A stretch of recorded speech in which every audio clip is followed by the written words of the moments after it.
오늘은 주의 인자를 찬양하라 라는 제목으로 함께 말씀 나누겠습니다. 오늘 우리가 함께 나눌 말씀은 다윗의 대표적인 탄원시로서 다윗이 원수들에게 쫓겨 유다 광야에 있을 때를 배경으로 하고 있습니다. 우리가 가지고 있는 성경을 보면 본문 63장 위에 다윗의 시 유다 광야에 있을 때라는 표제가 덧붙여 있는 것을 확인할 수 있을 것입니다.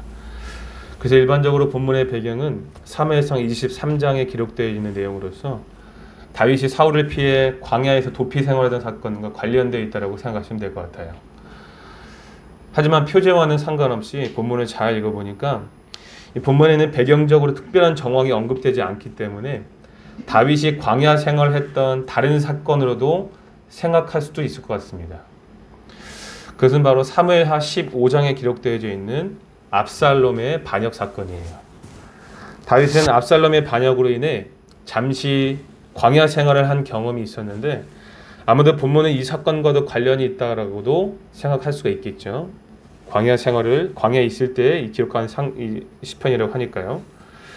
하지만 이 다윗의 또 다른 탄원시인 시편 3편을 잘 살펴보니까 이 시편 3편의 표제가 압살롬의 반역 사건을 배경으로 소개하고 있는 것을 확인할 수 있었습니다.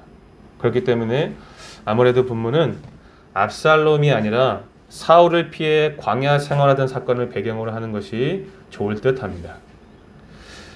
그런데 제가 이 시편 63편을 묵상하면서 느낀 감정은 분명 본문은 다윗의 대표적인 탄원시인데 다윗이 하나님께 자신의 상황을 토로하며 간구하기보다는 오히려 하나님을 신뢰하고 찬양하는 구절을 더 많이 발견했습니다. 오늘 본문 말씀 1절을 잘 보시면 분명하게 개인적인 탄식으로 시작하고 있지만 이후에 이어지는 구절들을 살펴보시면 탄원시에 필수적으로 나타나는 간구가 기록되어 있지 않아요. 오히려 본문 전반적으로 하나님에 대한 신뢰를 찬양하고 고백하는 내용이 주를 이루고 있습니다. 그래서 본문은 탄원시가 아니라 이 개인적인 신뢰시로 부르는 것이 좋지 않나라고 생각되어질 정도예요.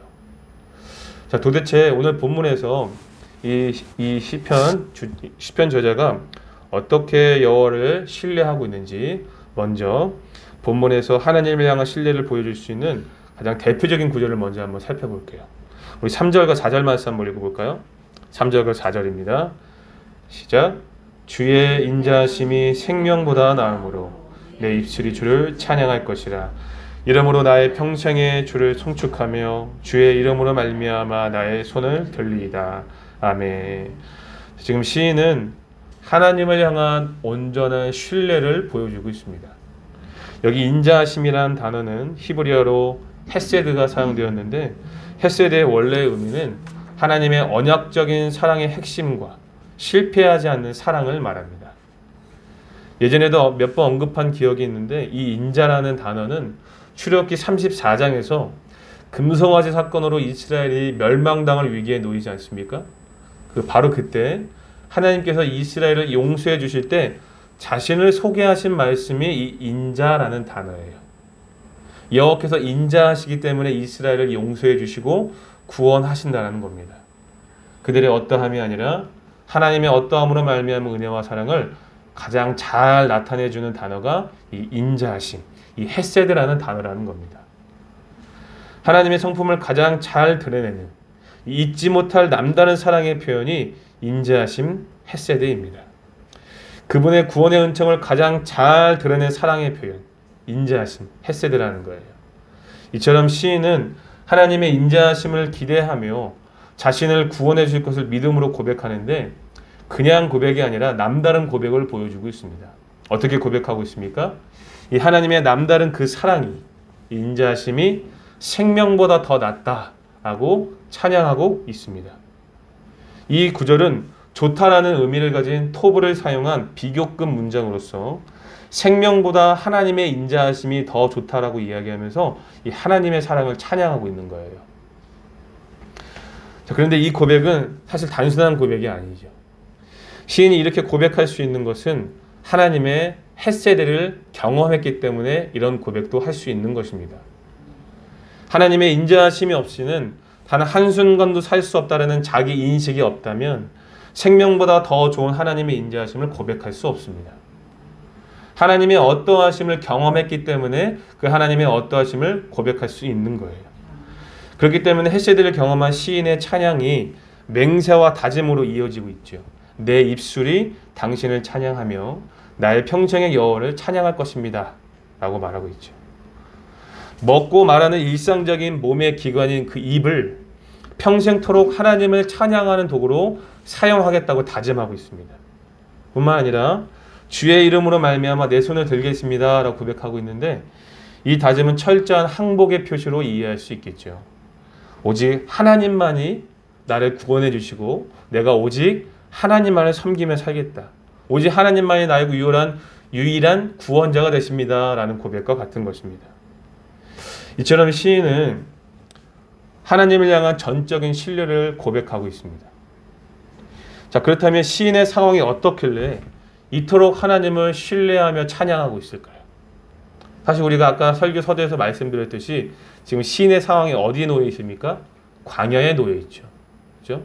사실 시인은요, 하나님을 신뢰하고 찬양할 만큼 좋은 환경과 상황에 놓여 있는 것이 아닙니다. 그렇죠? 그럼에도 불구하고 이 시인은 여호와를 향한 이 신뢰를 찬양하고 있습니다.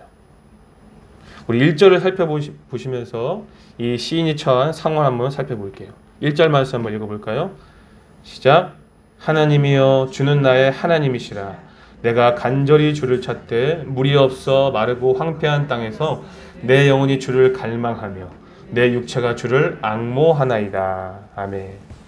지금 시인은 하나님을 나의 하나님이라고 부르면서 하나님을 간절히 찾고 있습니다. 그런데 시인이 나의 하나님이라고 부른다는 것은 무엇을 의미하는 걸까요? 시인은 원래 이 하나님과의 친밀한 관계가 형성되어 있다는 것을 의미해요. 내 하나님이다라는 거예요. 그만큼 하나님과 친밀한 관계가 형성되어 있는 상태였다는 거죠. 하지만 지금은 무슨 이유 때문인지 이 시인과 하나님과의 관계가 단절된 것처럼 보입니다. 왜냐하면 여기 찾는다라는 표현은 히브리어로 샤하르가 사용되었는데, 이 단어는 깊이 묵상하며 열심히 찾는다는 의미로서 일반적으로 지혜서에서 많이 사용된 단어이기 때문이에요. 다시 말해 무엇인가 묻고 알아내기 위해서 간절하게 지혜를 찾을 때 이 샤하르라는 단어를 사용한다는 겁니다. 지금 시인이 하나님을 찾는 이유는 무엇인가 묻고 알아내기 위해서 하나님을 찾고 있다는 거예요. 무엇을 알고 싶은 것일까요? 그것은 바로 현재 시인이 처한 상황에 대한 물음입니다. 시인은 지금 물이 없어 마르고 황폐한 땅에 놓여 있죠. 표제에서 확인한 것처럼 광야에 놓여 있는 것입니다. 그래서 시인은 지금 온 인격을 사용하여 하나님을 찾고 있어요. 다시 말해 영혼과 육체로 하나님을 갈망하고 있는 것입니다. 내 영혼이 주를 갈망하며 내 육체가 주를 앙모하나이다. 여러분, 물을 구할 수 없는 광야에서 육체적으로 하나님의 도움을 구하는 것은 당연하겠죠. 하지만 더 중요한 갈망은 사실 그의 영혼의 갈망입니다.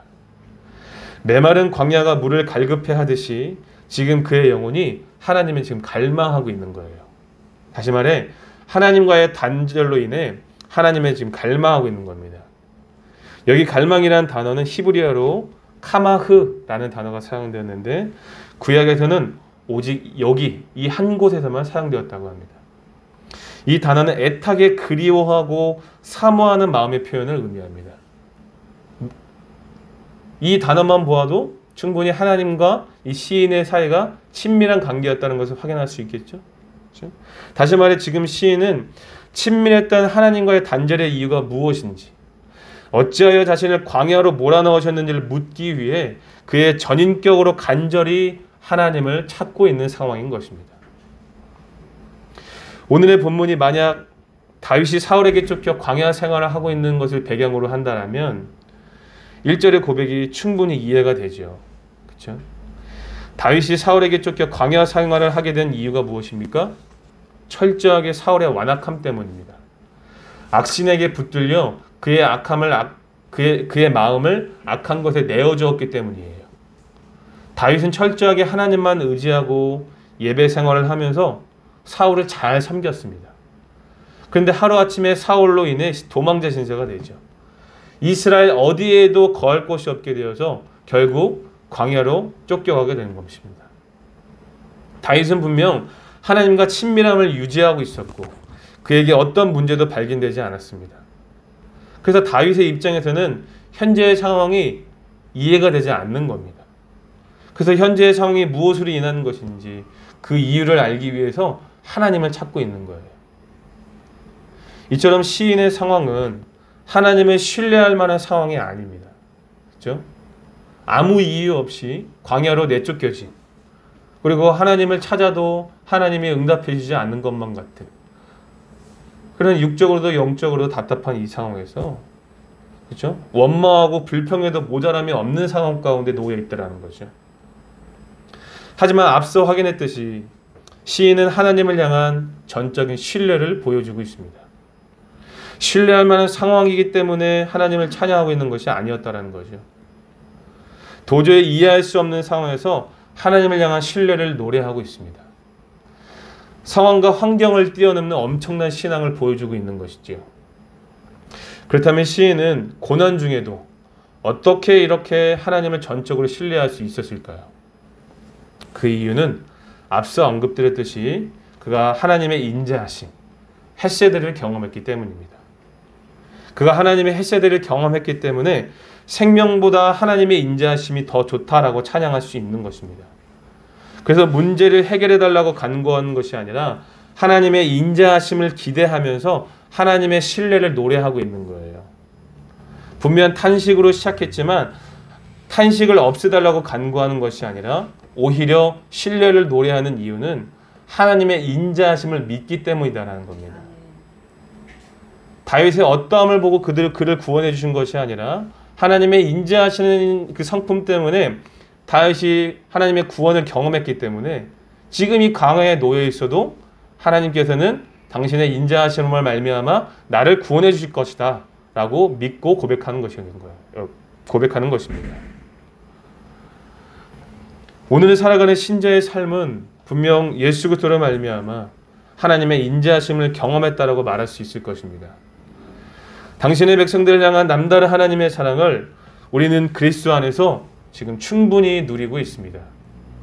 전적 부패로 인한 죄의 결과는 지옥 형벌이지만 하나님의 인자하심으로 우리가 천국 백성이 되었습니다. 이것은 우리의 어떠함이 아니요 오직 하나님의 어떠하심을 말미암은 전적인 은혜입니다.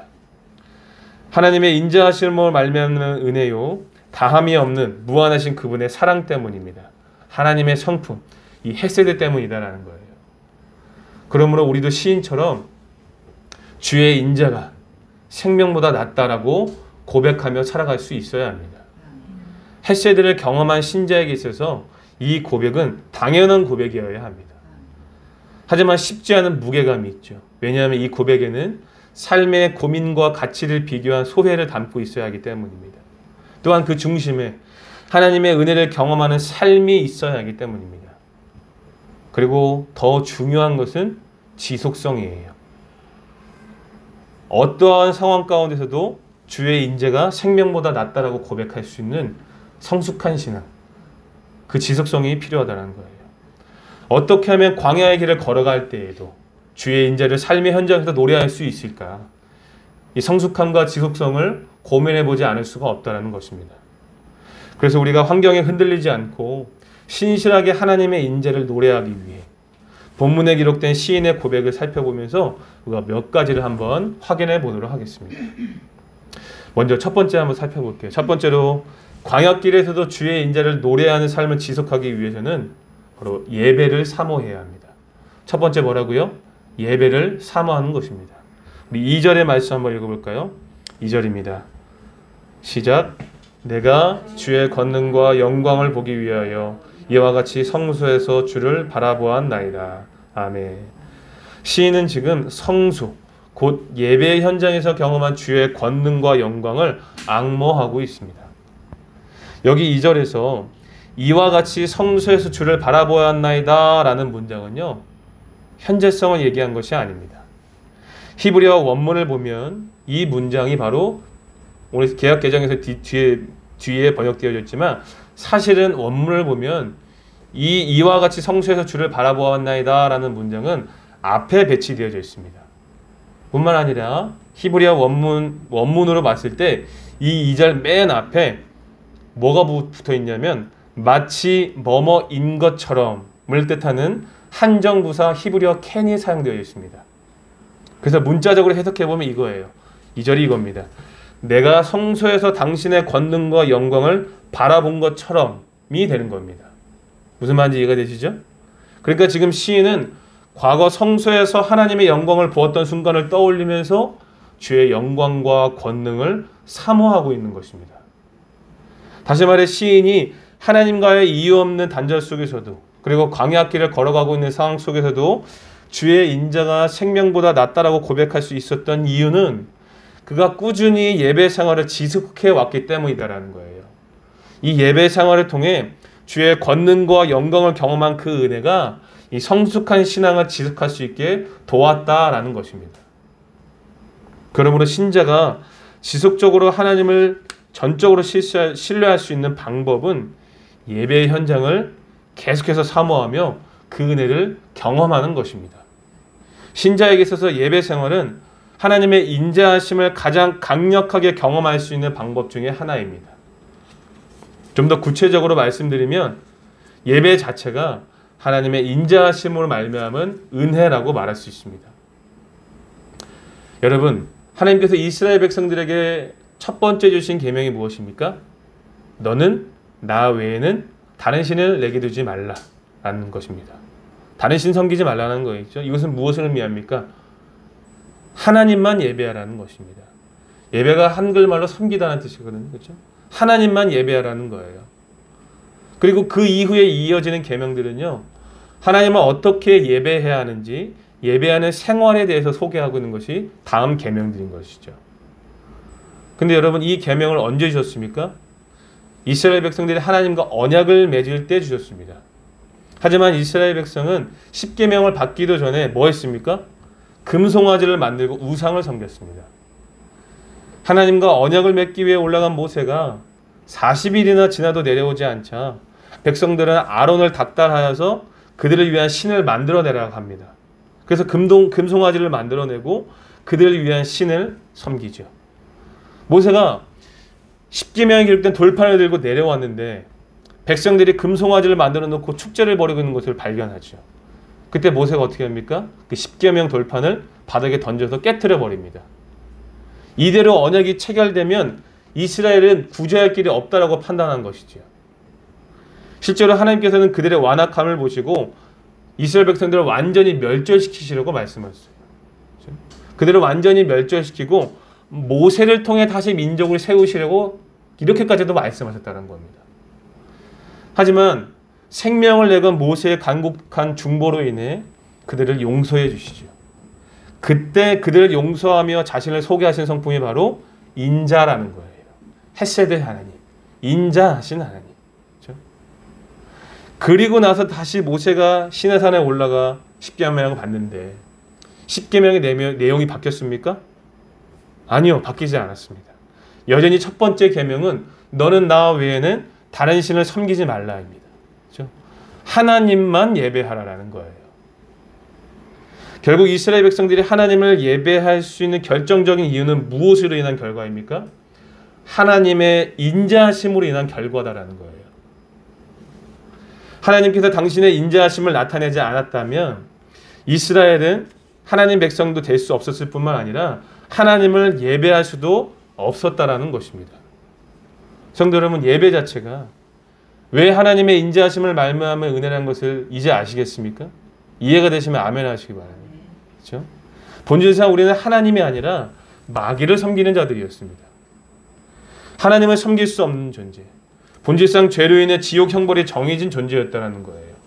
하지만 하나님께서는 예수 그리스도를 우리에게 보내주셨습니다. 누구든지 예수 그리스도를 나의 구주와 참주인으로 영접하게만 하면 마귀를 섬기던 자리에서 하나님을 섬기는 자리로 신분 상승의 은혜를 경험하게 하셨습니다.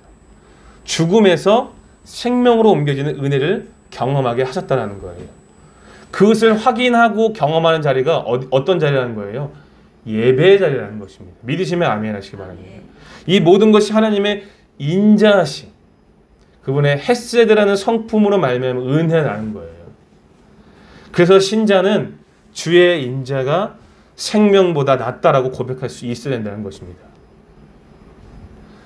우리가 어떻게 하나님을 예배하는 자가 되었습니까? 그리스도를 우리에게 보내주신 하나님의 인자하심, 남다른 사랑, 그 헤세드의 성품 때문이다라는 거예요. 그러므로 사랑하는 성도 여러분, 예배의 자리를 사모하시기 바랍니다. 신자에게 하나님을 예배하는 자리는 하나님의 인자하심을 가장 강력하게 경험할 수 있는 복된 자리라는 것을 깨달을 수 있기를 바랍니다. 예배의 자리에서 하나님의 권능과 영광을 경험함으로 생명보다 주의 인자를 더 찬양하는 인생 될 수 있기를 바랍니다. 그리고 더 나아가 삶의 예배도 사모할 수 있기를 바랍니다. 하나님은 가시적인 교회에만 머무는 것이 아니라 성전된 우리 안에도 머물고 계신다는 사실을 믿으시기 바랍니다.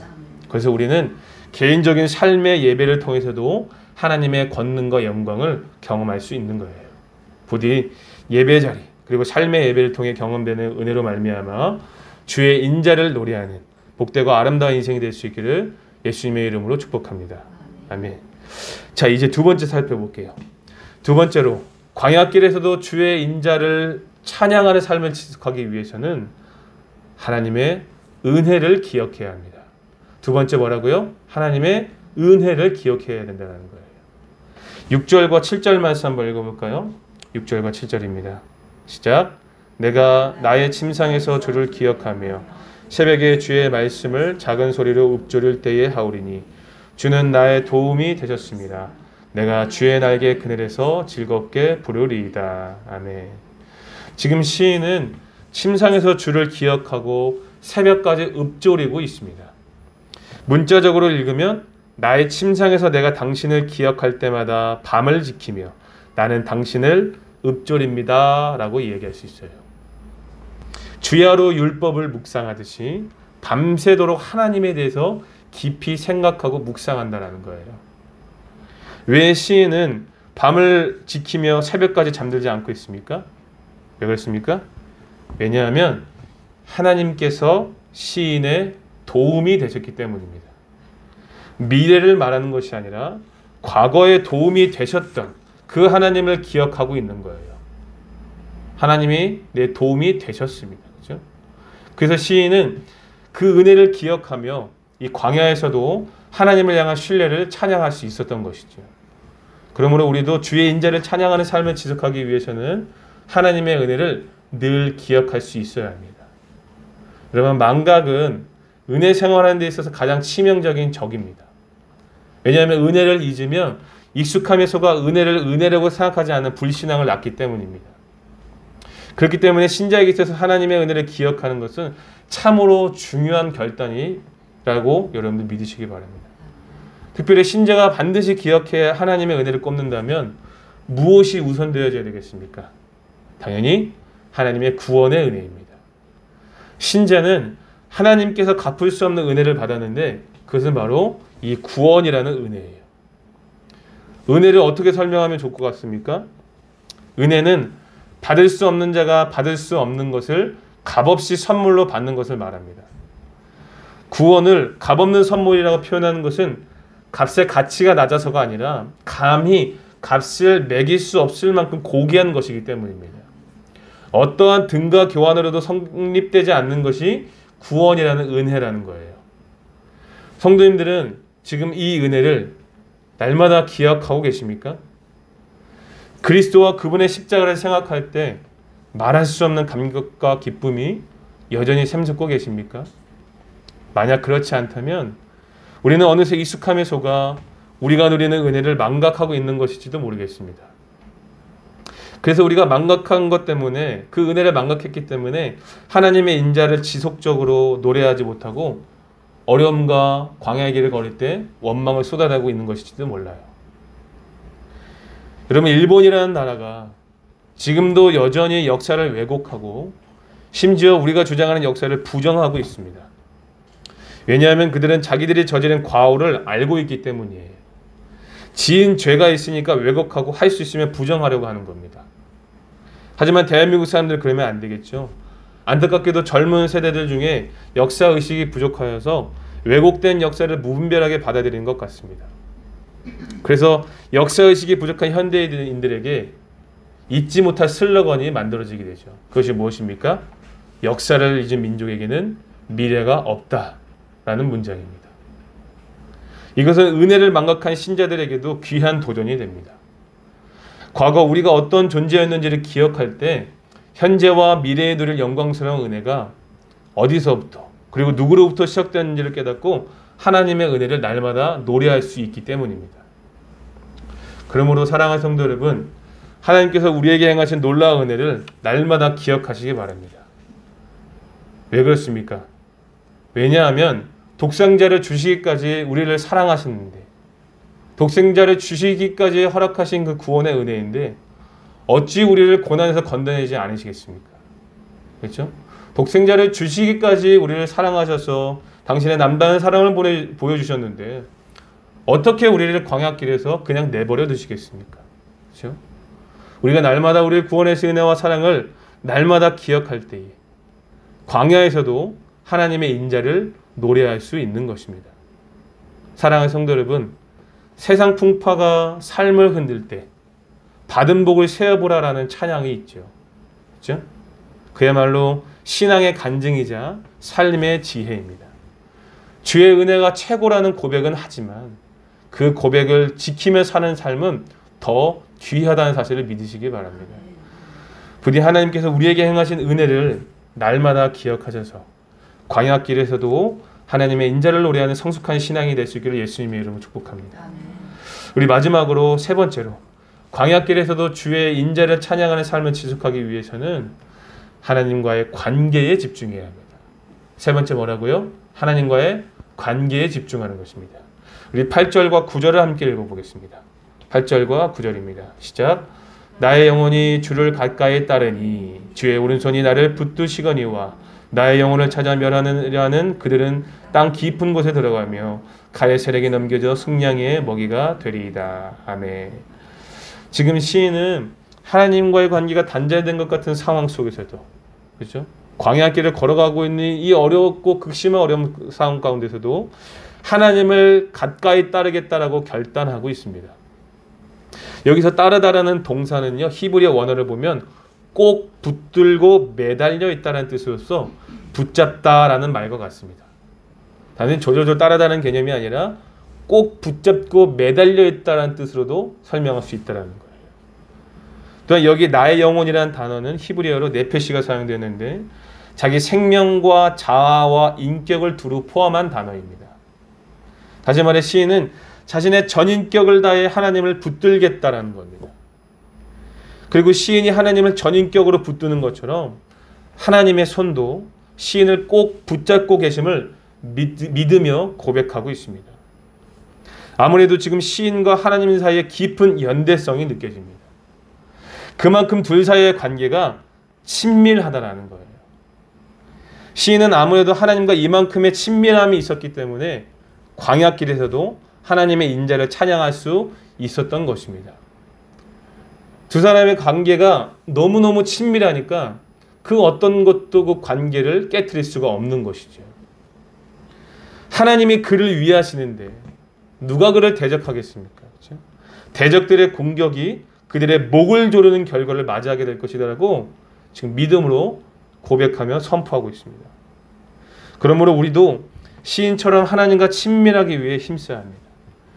여러분, 결국 신앙의 핵심은 주님과의 관계 아니겠습니까? 그렇죠? 우리가 얼마나 주님과 가깝고 친밀하느냐에 따라서 신뢰 관계를 확인할 수 있는 거예요. 아무리 힘들고 어려운 상황 속에서도 주님 손 딱 붙잡고 있으면 상황으로 인해 마음이 편해지는 것이 아니라 하나님으로 인해 마음의 평안함을 경험할 수 있습니다. 무슨 말일까요? 우리가 여러분 괴롭고 힘들 때 뭐 하죠? 괴롭고 힘든 일을 만났을 때 뭐 합니까? 신실한 성도라면 자연스럽게 기도합니다. 그런데 우리가 기도한다라고 해서 어떤 특별한 상황 외에는 즉시 해결되는 일은 사실 많지가 않아요. 그렇죠? 기대감을 가지고 기도하지만 문제가 쉽게 해결되지 않는단 말입니다. 하지만 그럼에도 불구하고 우리가 기도하는 이유가 무엇입니까? 기도하고 돌아가면 그렇게 마음이 평안할 수가 없는 거죠. 그렇죠? 우리의 생각과 마음을 하나님께서 지켜주시기 때문입니다. 환경과 상황을 바꿔주시는 것이 아니라 우리의 생각과 마음을 바꿔주시는 거예요. 당장 문제가 해결되는 것이 아닌데 마음의 평안함을 얻고 돌아갑니다. 왜 그렇습니까? 우리가 의지하는 분이 전능하신 하나님이시기 때문이에요. 주님 손 딱 붙잡고 있으면 상황이 아니라 우리가 의지하는 하나님으로 인해 마음의 평안을 경험한다는 것이 바로 그런 의미입니다. 그리고 하나님의 때에 완전하게 응답하신 하나님을 경험했기 때문에 우리가 또다시 어려움을 만나면 기도하러 가는 거예요. 그렇죠? 시인의 삶에서도 고스란히 드러나지 않습니까? 원수 갚는 것은 하나님의 손에 있다라고 이야기하면서 하나님께 맡겨버리지 않습니까? 그렇죠? 다윗의 삶, 시인의 삶을 봐도 하나님께 맡기는 삶을 보여주고 있습니다. 그러면 하나님께서 하나님의 때에 알아서 해결해 주시는 거죠. 시인이 그걸 아니까 하나님께 딱 붙어 있겠다라고 결단한 것입니다. 그러므로 우리는 날마다 기도 생활, 말씀 생활을 통해 하나님과 더 친밀해지기 위해서 힘써야 합니다. 딱 붙어 있어야 합니다. 우리의 전인격으로 하나님을 가까이 따르기를 힘써야 된다는 거예요. 사랑하는 성도 여러분, 하나님과 친밀하십시오. 딱 붙어 있으십시오. 하나님을 가까이 따르기를 힘쓰셔서 광야에 있을 때에도 주님과의 관계 안에서 주의 인자를 노래하는 복되고 아름다운 인생이 될 수 있기를 예수님의 이름으로 축복합니다. 이제 말씀을 정리하겠습니다. 오늘 우리는 광야에 놓인 상황에서도 주의 인자를 노래하는 시인의 신앙을 살펴보았습니다. 그는 하나님과 단절된 것 같은 아픔 속에서도 그분과의 관계를 의심하지 않고 오히려 하나님을 향한 신뢰를 노래했습니다. 오늘 우리도 신실하게 주의 인자를 노래하기 위해서 우리가 몇 가지를 확인해 보았는데, 첫 번째로 시인은 예배 자리에서 경험한 주의 권능과 영광을 사모했습니다. 둘째로 시인은 과거에 도움이 주셨던 하나님의 은혜를 밤새도록 읊조리며 기억했습니다. 세 번째로 시인은 그의 전인격으로 하나님을 가까이 따르기를 힘썼습니다. 이렇게 성숙한 신앙을 소유했기 때문에 광야길에서도 주의 인자를 노래할 수 있었던 것이지요. 그러므로 사랑하는 성도 여러분, 오늘 우리도 본문을 통해 깨달은 은혜를 우리 삶의 현장에서 도전할 수 있기를 바랍니다. 하나님의 인자를 가장 강력하게 경험할 수 있는 예배의 자리를 사모할 수 있기를 바랍니다. 과거 우리를 죄에서 구원하신 하나님의 은혜를 늘 기억할 수 있기를 바랍니다. 전인격으로 주님과의 관계에 집중하며 친밀하기를 힘쓰시기 바랍니다.